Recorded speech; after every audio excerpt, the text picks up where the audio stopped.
Jung said the most terrifying thing is to accept oneself completely. But here's what he didn't say out loud: most people never get there because they're too busy performing for an audience that isn't even watching. You felt it. The group chat you muted. The party you left early. The coworker whose name you forgot because you stopped caring. You didn't ghost them out of cruelty. You ghosted them because something in you finally said, enough.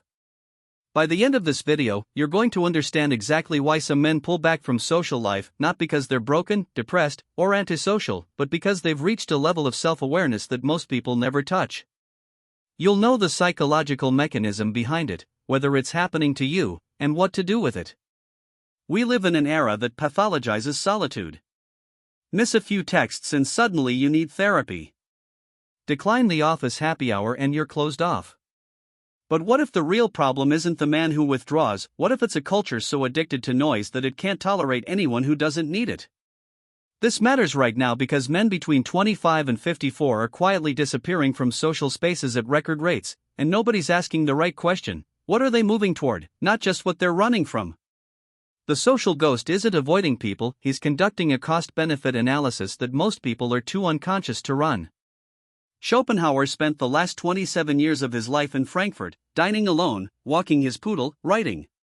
He wasn't lonely, he was ruthlessly selective. He understood that most social interaction is a tax paid in attention, energy, and authenticity. When the return doesn't justify the cost, a certain kind of man stops paying. You see this pattern in high-functioning men who suddenly go quiet after a decade of being the one who shows up for everyone. One day the calendar clears. The phone stops getting answered on the first ring. Not because something broke, because something finally clicked. Psychologists call this social energy accounting. Introverts, and particularly men high in what researchers call need for cognition, process social interaction more deeply than average. Every conversation costs more. Every obligation weighs more. The social ghost emerges when the ledger tips, when a man realizes he's been funding other people's comfort with his own depletion. The withdrawal isn't pathology. It's a corrective. Disappearing is often the first genuinely autonomous choice a man makes in years. Marcus Aurelius was surrounded by people every waking hour: senators, generals, petitioners, family. And yet the Meditations, written entirely for himself and never meant to be published, read like dispatches from a man constructing a private interior world impenetrable to the noise outside it. He didn't ghost Rome. But he built something inside himself that Rome couldn't touch. That's the move. The social ghost, at his best, isn't running away. He's building inward.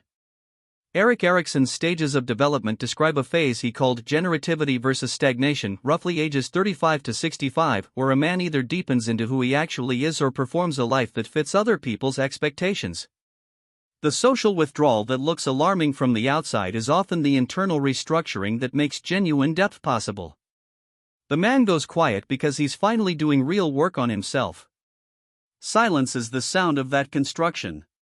The fed-up empath is the most misunderstood version of the social ghost and the most common. Think about the guy in your life who was once the connector. The one who organized everything, remembered every birthday, held space for every friend's crisis at 2 a.m. Then one year, he just stepped back. People called him bitter. Selfish. But what actually happened is he absorbed so much of everyone else's emotional static that his own signal got buried. Tolstoy wrote about this exact phenomenon in his later years: the exhaustion of being perpetually needed, and the radical act of finally asking what he himself needed.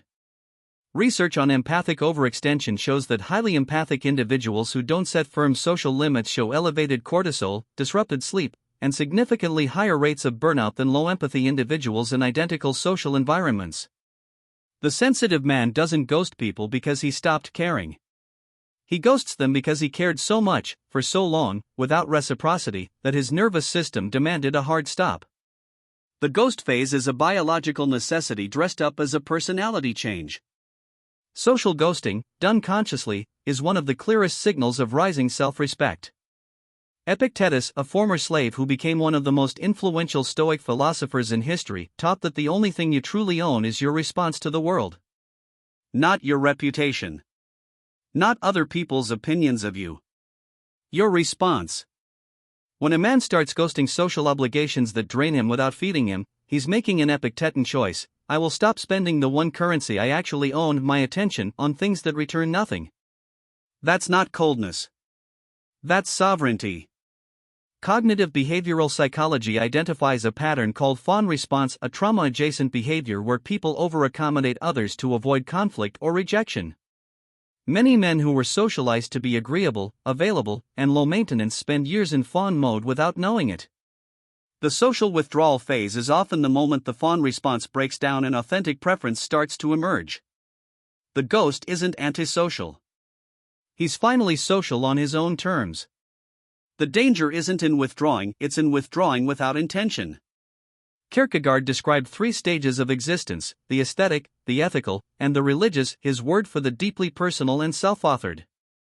Most men who ghost socially are transitioning from the ethical stage, where they lived by external codes and obligations, towards something more self-determined. But Camus had a warning: radical withdrawal without meaning-making becomes absurdism in the worst sense, not liberating, but numbing. Viktor Frankl, who survived Auschwitz by constructing meaning under impossible conditions, would say the same: solitude without purpose is just another cage, quieter than the last one.